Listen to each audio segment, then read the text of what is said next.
Welcome back to ஓடுகை 360 channel.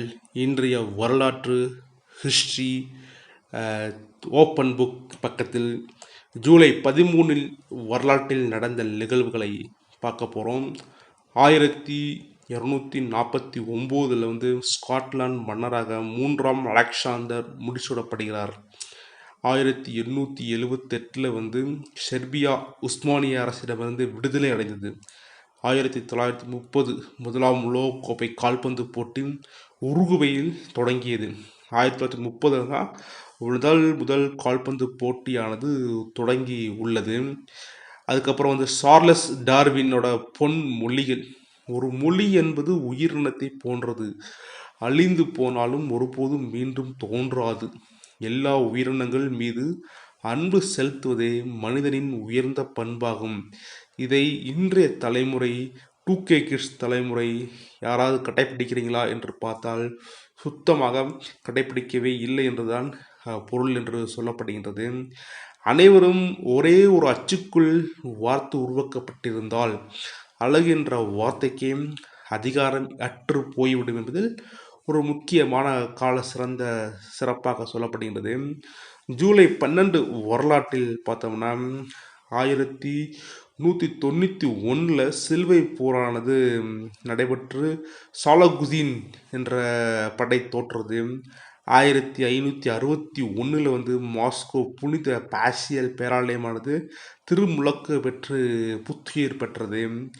1920 Soviet Lithuania ஒப்பந்தமானது கையெழுத்திடப்பட்டுள்ளது. 2006 பார்த்தீங்கன்னா கணித தமிழ் முன்னோடி உமர் தம்பி மறைந்த நாள் அப்படின்னு சொல்லப்படுறாங்க. ஹென்றி போர்ட்டினோட முக்கியமான பொன் மொழிகள் யாவை என்று கேட்டீங்கன்னால், குறைகளை மட்டுமே தேடாதீர்கள். வீட்டில் குறைகளை மட்டுமே தேடாதீர்கள், ஒரு தீர்வை கண்டுபிடியுங்கள். வெற்றி என்பது 99% தோல்வியில் இருந்தால் கிடைக்கக்கூடிய அரிய பொருள். பணம் மனிதர்களை மாற்றாது, அது வெறுமனே அவர்களின் உண்மை ரூபத்தை வெளிப்படுத்தும். முக்கியமான ஒரு தருணம். பணத்தை பற்றி பேசும்போது முகேஷ் அம்பானியோட திருமண வைபவங்கள் பார்த்துருப்பீங்க.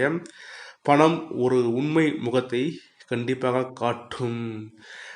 அதே மாதிரி பார்த்திங்கன்னா ஹைஜாஸ் நெரிசல் தொடர்பாக மனுவை உச்சநீதிமன்றம் தீர்ப்பை எழுதி விசாரித்துள்ளது. இது 2ஆம் தேதி போலவே பாபாவில் பிரசங்க நிகழ்ச்சி ஏற்பட்ட கூட்டத்தில் 100க்கும் மேற்பட்ட நபர்கள் நெரிசலில் நசுங்கி பலியாகி உள்ளனர்.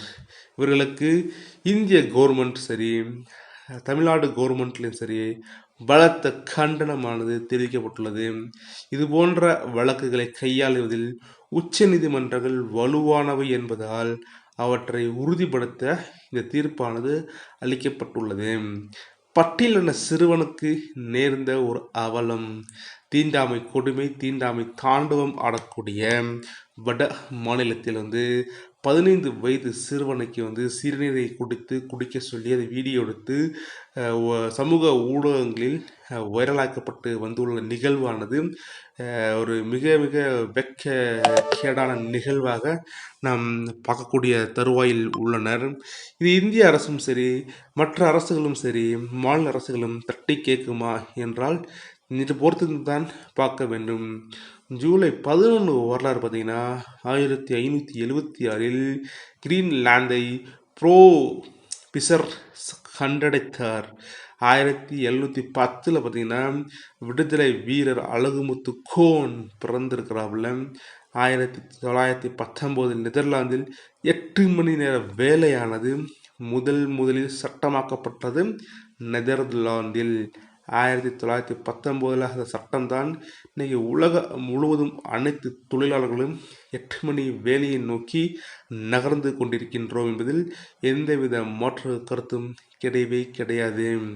இஸ்லாமிய பெண்கள் கோரிக்கையானது, ஜீவனாம்சம் கோரிக்கையானது நிறைவேற்றப்பட்டுள்ளது.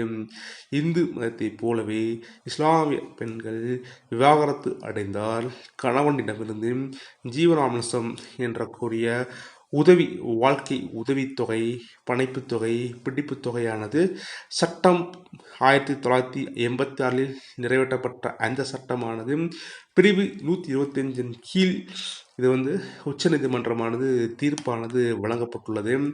அதனால் முஸ்லீம் பெண்கள் அனைவருமே மிக மிக சந்தோஷமாக இருக்கக்கூடிய தருவாயில் இருக்கின்றார்கள். லிவிங் டுகெதர் என்றால் என்ன என்று நீங்கள் பார்த்தோமேயானால் 2002K கிட்ஸ் என்ற ஜென்ரேஷனில் நிறையா பேர் திருமணம் ஆகாமல் கணவன் பெண்ணும் பையனும் பரஸ்பரம் வாழ்க்கையானது நடத்தி கொண்டு வருகின்றார்கள். இது சட்டப்படி செல்லும் என்று உச்சநீதிமன்றமானது 2005 பிறப்பித்த தீர்ப்பில் வயது வந்த ஆணும் பெண்ணும் ஒன்றாக வாழ்வது சட்ட விரோதமில்லை என்று கூறப்பட்டுள்ளது. அலகாபாத் உயர்நீதிமன்றமும் இதை உறுதி செய்யப்பட்டுள்ளது. இந்த நிகழ்வுகள் அனைத்துமே உங்கள் செவிகளுக்கு இனிமையாக இருக்கும் நம்புகிறேன். பாய், see you, take